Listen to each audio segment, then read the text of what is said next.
Good afternoon, everyone.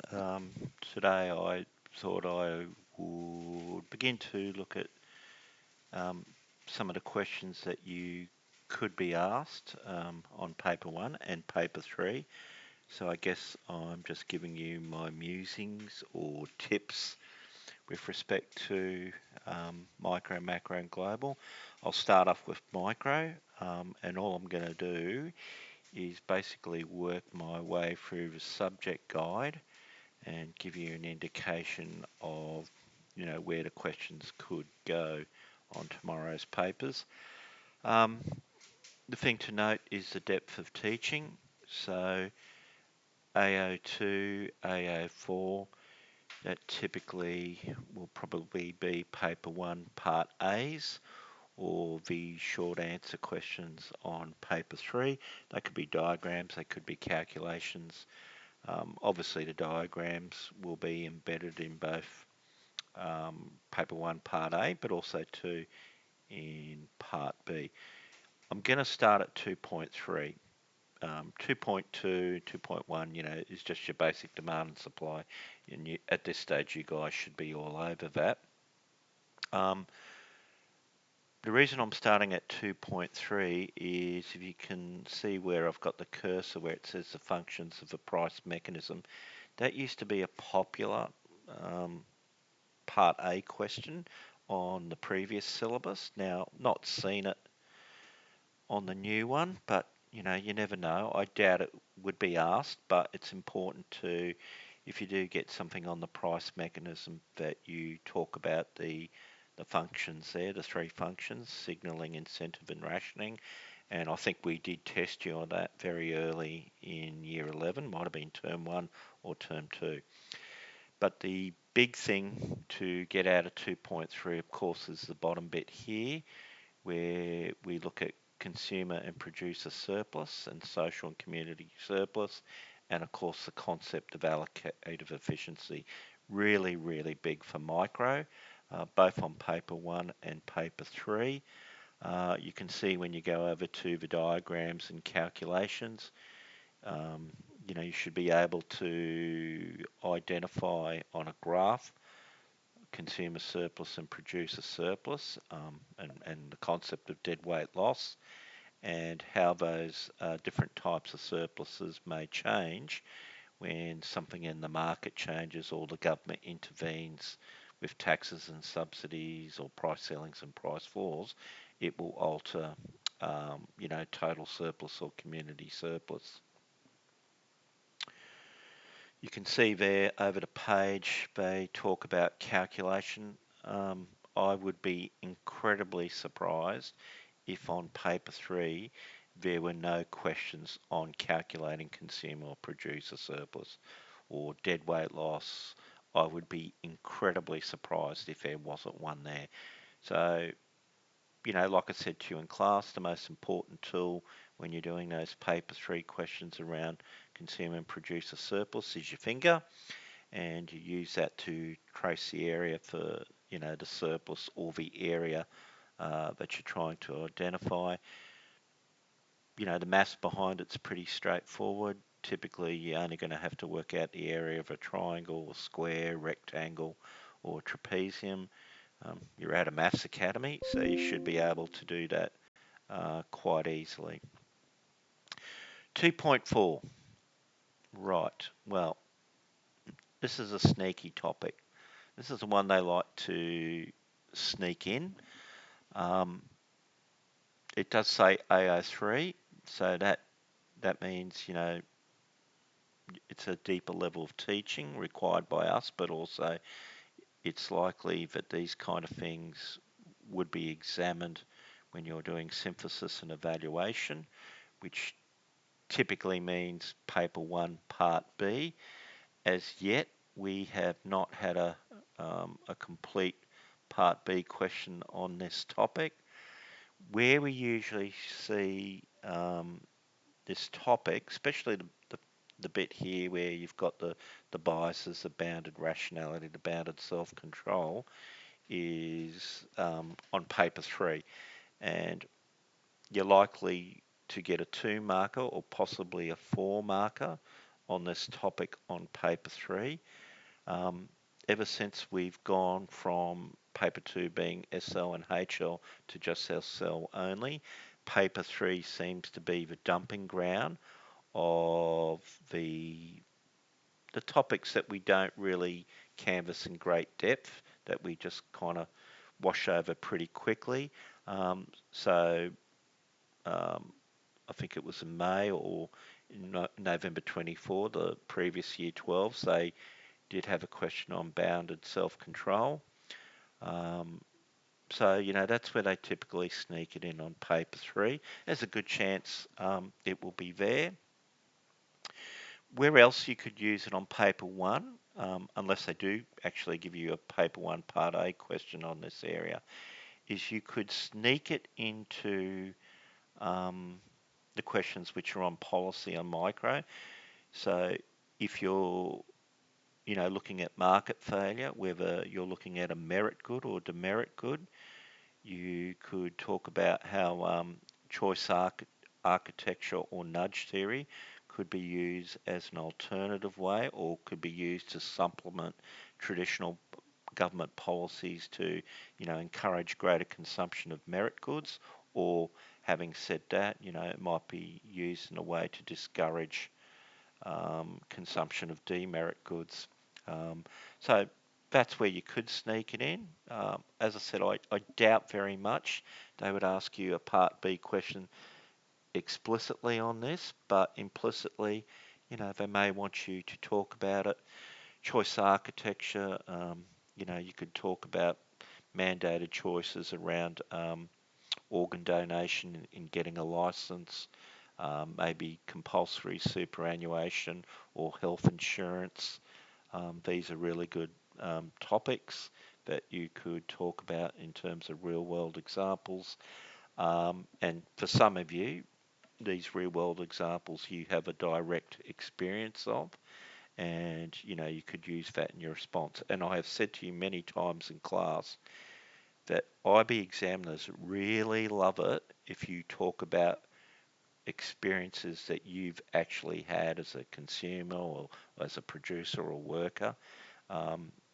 Students who typically write in that manner tend to score well. So if there's anything you can think of in terms of your own direct experiences, that'd be a great way to go and integrate that as your real world examples. The business objectives, okay, probably more to do with the topic of market power. If you think of the strict assumptions around perfect competition, the only goal that the firm has is profit maximisation. But we know in the real world, those conditions don't exist. So we're typically looking at imperfect competition, and whether we're looking at small to medium sized businesses or, big business or multinational companies, often they have these alternative goals: CSR, market share, satisficing growth. Those students who've done both business and economics, this is an area that you should excel in, because you would know about these topics.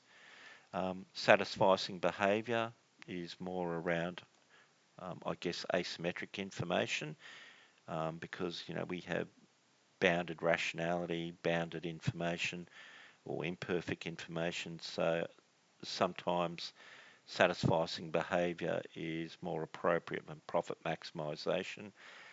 Profit maximisation, as you know, is MR equals MC, and that might be fine for a small firm that only produces one thing. You would have that information. But if you think of a modern day company, you could look at your local supermarkets, Coles or Woolworths. They have thousands of different products that they sell. So how do you assign, the cost of the business to a particular product? So it's really difficult to, use marginal cost, marginal revenue pricing if you're a complex organisation that makes many things. So yeah, that's probably more likely to be implicitly asked for somewhere on the market power topic. To me, probably the most important topic of microeconomics is the elasticity of demand. You need to be totally on top of it because, it appears in micro, it appears in global, to a lesser extent it appears in macro too. So you've got to know the three elasticities, you've got to know how to calculate them, so price elasticity, income elasticity, price elasticity of supply. Know all the determinants, because there's some things that you can actually talk about, especially in paper one on the micro question. Interestingly, this emboldened bit, which says HL only, changing PED along a straight line, downward sloping demand curve, and the diagram that goes with it, that is a very regularly tested 4-mark question on paper 3. And basically there is, as you track your way down a demand curve, up the top it tends to be pretty elastic, and that's because the percentage change in price is typically small, whereas the change in quantity is quite large because that's the point that you're measuring it at. As you work way down to the middle, you'll find that PED will be equal to 1, and then as you get to the bottom of the demand curve, it will be inelastic, and then the reversal is happening. So the percentage change in price in that instance is much greater than the percentage change in quantity. Whenever you talk about elasticity, it's really important you talk about relative changes, proportional changes, percentage changes, because elasticity is about relative change, not absolute change. So when you're unpacking the concept of elasticity, whether it's in micro or global, make sure you use the terms relative, percentage changes, proportional changes, whatever, because they're essential in your explanation. Moving further down, you can see there reasons why PED for primary commodities is generally lower than the PED for manufactured products. HO only, AO2, if you look at the May papers across the 3 time zones, so May 2025, this was the topic that was examined for micro. Now, that makes me think it's unlikely that you will get it in November 25, but I don't know. I mean, they could try it on you. So that could be a part A question or that would be a part A question because it's AO2, or it could be something asked for on paper 3. Just working your way down here in terms of the importance of income elasticity of demand. Again, that was on the May paper, AO3, and that certainly was the Section B question. And I think this is why we gave it to you guys for the mock exam. So, make sure you know it. As I said, really comprehensive understanding of elasticity, the concepts, the diagrams, the calculations. When you do the price elasticity of demand calculation, just scrolling back, make sure you include the negative sign in your calculation, but obviously if you need to comment, you can ignore the negative sign with price elasticity of demand. However, when we go to income elasticity, you cannot ignore the sign because the sign tells you something about the nature of a product. Obviously if it's a positive number, it suggests it's a normal good. If it's a really big positive number, it suggests it's a luxury. If it's a negative number, it suggests that the product is an inferior good. So, yeah, knowing the signs and the absolute size is really important. Price elasticity supply, again, you can see there, AO2, reasons why PES for primary commodities is lower than manufactured goods. Good possibility that could be a paper 1 question, part A.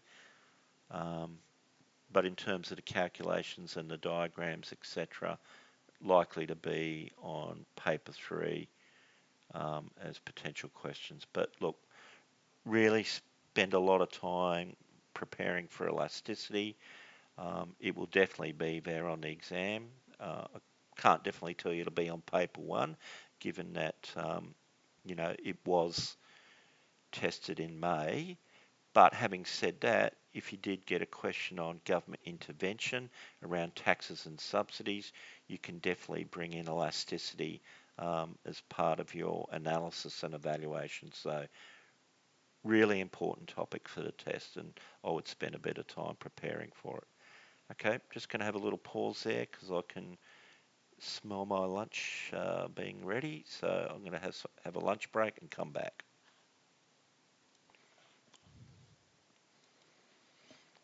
Okay, back again after lunch. Just kind of finishing off something I didn't talk about when we were looking at elasticity. All the stuff there that's in HL content, so the emboldened, darkened points on the syllabus, they could also be applied in the development part of the course, so in the global unit, looking at some of the barriers to entry.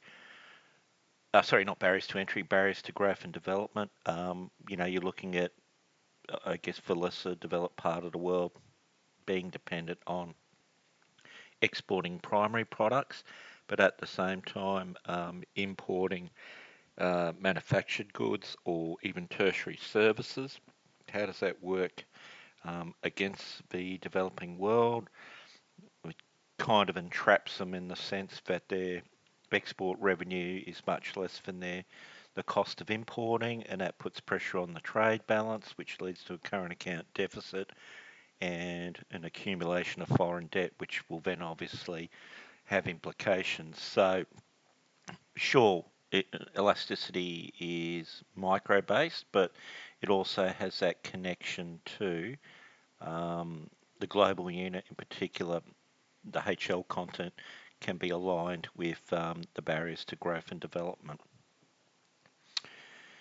The next part of the micro course, I think, is the one that's most likely to be examined, and you can see there, the real world issues, all the different types of market failure, and that requires government intervention.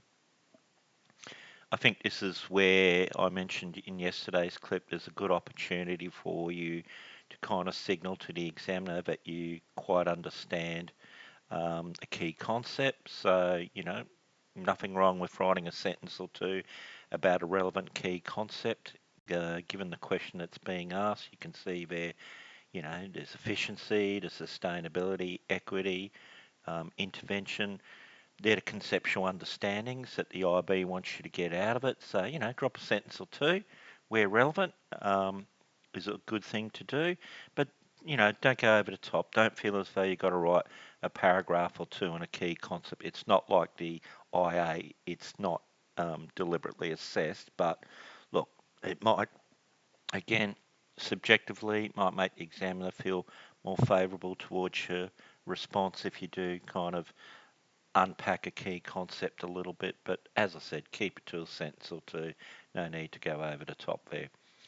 2.7, big topic, big topic. There are, looking at the reasons why governments get involved in markets in trying to influence outcomes or objectives. You can see the list there. The main types of government intervention, so we spent a lot of time on this. You've got your price controls, so your price ceilings, your price floors. Definitely know how to sketch those diagrams. You can see there, it does say that diagram showing those following things. Indirect taxes and subsidies. So how do taxes affect supply? How do subsidies affect the supply curve in terms of shifting them to the left or right? You need to be all over that. You also need to know command and control measures, so regulations and legislation. You need to understand all that, and you can see AO2, AO4, paper 3 stuff, paper 1, part A, and integrated in part B. Calculation, my thinking there is with price ceilings and price floors, I think in terms of calculations, you probably will be asked to work out shortages and surpluses. That is the most likely thing with respect to the price controls. You could be asked to work out the changes in consumer or producer surplus or the deadweight loss that's created by the price control. I won't rule that out, but that's a possibility too. And same with indirect taxes and subsidies. So, indirect taxes and subsidies, again, that reduces, if there's no market failure, it reduces total surplus or community surplus, which means, both consumer and producer surplus will be affected, sometimes in a favourable way in the case of subsidies, but in a detrimental way if you're looking at taxes. Don't forget, with a tax, you might be able have to identify or calculate the tax revenue collected by the government, or in the case of subsidies, the actual cost of providing a subsidy to the community for a particular product. So you should be familiar with this because we did a lot of it in class. A lot of you did your IA on either taxes or subsidies, so you should be good with that. Externalities, again, at this stage, I don't know what you did on paper 2. I assume there was an externality question there, but you need to know MSB, MSC, MPB, MPC. You've got to know all that. You need to know your 4 diagrams around the positive externalities of production and consumption and the negative externalities of production and consumption, how they fit into merit goods and demerit goods. You need to know the 4 diagrams back to front. If you think about it, the last few exam sessions, the last 3 or 4 exam sessions, if you look at the question 1, there has certainly been questions on externalities, both negative and positive. So I think in May 2025, the example was gym membership. Okay, but last year it was about negative externalities either in consumption or production. So there's a good chance you've got to sketch those diagrams, a good chance that you might have to calculate welfare loss or changes in total surplus or consumer producer surplus. It might be something that you have to refer to on paper 3 section B. So really good chance there. Same with common pool resources. Okay, so clearly know the characteristics, rivalrous and non-excludability. That's what makes a common access resource. We did a whole semester of this. You did Tragedy of the Commons as one of your STEM subjects, so you can bring in all those real-world examples that we talked about in class. There's obviously some really current ones which are interesting.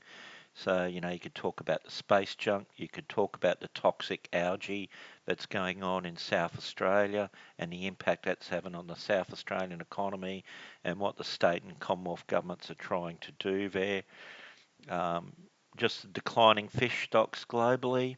I think there's a really good example in terms of intervention there where the community, collective self-governance up in the Northern Territory, the Indigenous communities, managing the resource of mud crabs because they've noticed that the stock levels have fallen, so they've decided to, not fish or harvest mud crabs for a period of time. So there's countless examples. Just refer to the notes that you did in STEM, and you should be fine. Know all the solutions. Okay, so again, you did an IA on this. How do taxes work, how do carbon taxes work, how legislation, regulation, education, tradable permits, international agreements, which are hard to arrive at, subsidies, government provision. You could get a Part B question, which is dealing with either a merit good or demerit good, and they might talk about a market-based solution, seeing how effective it is, And then, as I said to you yesterday in one of the other videos, you got to talk about an alternative, because an alternative might be a better way of managing or dealing with a problem. So, all those, there's a good chance that that might be the paper one question in terms of micro. Very good chance it could come from this topic. But even so, as I said, recent form seems to suggest that market failure is very popular for the IB when setting a question on paper three. So I would, really spend a bit of time understanding this topic. Um, Another one that comes to mind in terms of a real world example is, last week there's been a lot of media in Queensland about stricter regulations around the usage of e-bikes and e-scooters. Unfortunately, we've had a few fatalities in the local area, and it's becoming a bigger deal, and there's obviously more accidents happening, people either dying or being hospitalised, which is obviously a cost to the taxpayer. So that's a really cool, sexy topic that you could talk about as a real world example, and you would have a direct experience of it. You know a bit about it. Some of you might have those kind of mobility devices, or you see them, you know the story because you hear about it in the local news. Okay, so the strengths and limitations of government policies to correct for externalities and common pool resources. Okay, so you've got your, it's often very difficult to measure the size of the externality. How do you go about doing that? How effective is the policy? And then the impact or consequences on stakeholders. So remember, whenever there's government intervention, there are always winners and losers. It is very rare that everyone wins. Okay, so you can see some of the issues there if you're dealing with common access resources. Again, for those who did Tragedy of the Commons, we know the problems with climate change and declining fish stocks and the overuse of water, etc. If we look at Australia's case, we can look at how the Murray-Darling River system is managed or poorly managed. You can also think about the land clearing that's going on to make our cities bigger because of urban sprawl and the growth of the population. The international cooperation, again, that has a development context to it. The Western world or the developed world wants everyone to kind of reduce their consumption of fossil fuels, but is that a heavy burden to put on the developing world when the developed world has taken advantage of the developing world in using fossil fuels to get to their position of prominence at the expense of the developing world. Okay, and then also the difficulty of monitoring or enforcing common access resources. Um, you think of Australia, if the Australian government, Commonwealth government, is trying to monitor illegal fishing around the continent, it's a pretty big place to try to monitor and enforce, and there are so many ways that, the fishing industry from outside of Australia or inside Australia too can take advantage of those resources, as it's difficult to detect that they're doing that. Public goods, interestingly, we've not seen that yet, so, who knows? That may be there in terms of a paper 1 part A or paper 3 question AO2. Know the key features, non-rivalrous, non-excludability. Whenever you talk about public goods, you must talk about the free rider problem. Okay, that non-excludability makes it difficult for people, to prevent people from consuming the good or service. It just makes it difficult to do so. Part B, that bit there, government intervention in response to public goods. Either direct provision by the government, and obviously that's a very expensive thing for governments to do, or they could contract out to the private sector. But the problem with that is that the private sector wants to keep costs low, and they may not deliver the actual service there. A great example of that is low security prisons in New South Wales that was contracted out to the private sector, but the New South Wales state government realised that those companies weren't doing a great job, and they've come back and taken control of those low security prisons. So, that's a possibility. The beauty of this topic is this is actually one of the few microeconomic topics where you don't actually need a diagram. So this is um, you know, one of those topics that you don't need a diagram. Asymmetric information. That was the first exam question on the new syllabus. Much revered Jess Bailey, I think, got the 15 out of 15 doing the question on asymmetric information. Remember the two key issues there: adverse selection and moral hazard. Um, we spent a lot of time on this in Year 10 because we changed up the course, not you guys, but the current Year 10s. Adverse selection is pre-contract, remember, moral hazard is post-contract in terms of your behaviour. The best thing to talk about there is car insurance, buying a new car or second-hand car, especially, the market for lemons. Um, moral hazard, you could talk about the way the banks behaved during the GFC or financial institutions behaved overseas, um, you know, or, your own practices, because most of you will be either learning how to drive or you will have a P plate. And, if you're fully insured, how does your driving change and that? And again, this is a topic you have direct experience of, so it'll be good to talk about. You can see there that there are government responses or legislation and regulation, the provision of information. So, you think of all the consumer law that the ACCC imposes on businesses to ensure that people are fully informed of what they're getting into, especially when it comes to energy contracts or mobile phone contracts, etc. That's something that you could look at. Private responses, signalling and screening. For those of you who went for a leadership position at the school, what did you do to signal to the executive that you are worthy of being in a leadership position? Screening. How did we screen you guys from coming into the academy in the first place? We looked at your results, we looked at your NAPLAN, we got you to sit an external test, we did an interview. That's something close to home that you can talk about, but you may have had your own little personal experience around that as a consumer. Um, you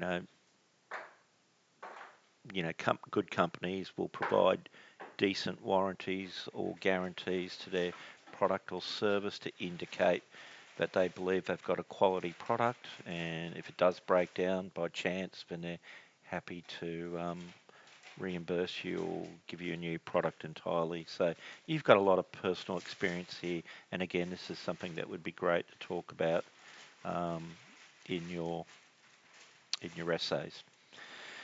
Market failure. In terms of market power, yep, I think this is a biggie. Very good chance that this may be, what you get tested on. Certainly aspects of it will be tested on paper 3. Definitely know your 4 market structures, so perfect competition, monopoly, monopolistic competition, oligopoly. Know all the features of each market structure. Make sure you talk about them in the introduction for the question, and then highlight what the key feature is in every market structure, because that determines how firms behave. Okay, the big thing here is allocative efficiency. So, perfect competition, as unrealistic as it is the benchmark for efficiency. So when we deviate from that market structure, then we, typically indicate that that market is not allocatively efficient, therefore inefficient and not desirable. So that That's the heart of it. You can see that you need to know the profit maximisation rule, which you do. MR equals MC. You need to know about abnormal profit, so that's a situation where average revenue is greater than average cost. A normal profit where AR equals AC, and any loss when average revenue is less than average cost. You've got to know the diagrams for that. You can see over here the calculations, right? You might need to calculate profit or loss from a set of data. MC, MR, AC, AR. You might have to calculate those from a table of data, or they may be missing numbers in a table. My advice is always write down the formula next to the table so you don't forget. Remember, marginal cost and marginal revenue are change in cost over the change in output, marginal revenue, change in revenue over change in output. Write that down because often in the stress of an exam, you forget about it.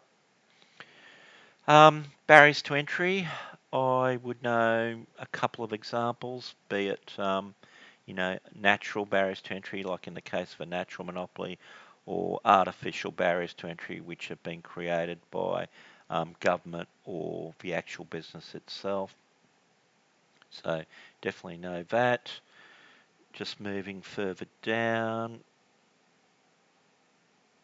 Okay, so you can see, there's quite a fair bit there to remember. But as soon as we move away from perfect competition, allocative efficiency doesn't occur, which then leads to a dead weight loss, and you've got to talk about that, show that on a diagram. Typically, we do it with the monopoly diagram, or in oligopoly, the cartel, so the collusive arrangement. You can show and talk about that. Good chance that the question may be monopoly or monopoly. Often, they kind of want you to evaluate whether monopolies or oligopolies are desirable. So to me, the best way to respond to that is that the first half of the essay, in part B, you would probably say they're not desirable because they do not achieve allocative efficiency and leads to a dead weight loss. Consumers are charged a much higher price. They consume smaller amounts of output. However, there are instances when monopoly is desirable. In the case of a natural monopoly, where it's incredibly expensive for a private company to set up operations, and a great Australian example for that would be NBN Co, so the national broadband. The distribution of electricity. If you want to take a local example, you could look at TransLink in terms of transport services, especially the train network. Urban utilities, so the distribution of water from the dams to households and businesses is another great example. That's something you could talk about. Oligopoly, just collusive versus non-collusive.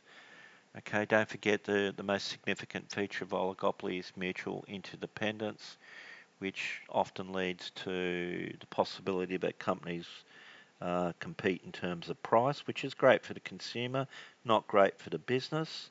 It could lead to cartels, but invariably what it leads to is, types of non-price competition around product differentiation. Now, again, this is a great topic for you guys because it's where you can, bring in your real-world examples that you directly experience. So, think of all those things that you may purchase or services you receive from oligopolies. You can look at the oligopoly nature of Australian supermarket industry, banking in terms of the four big banks.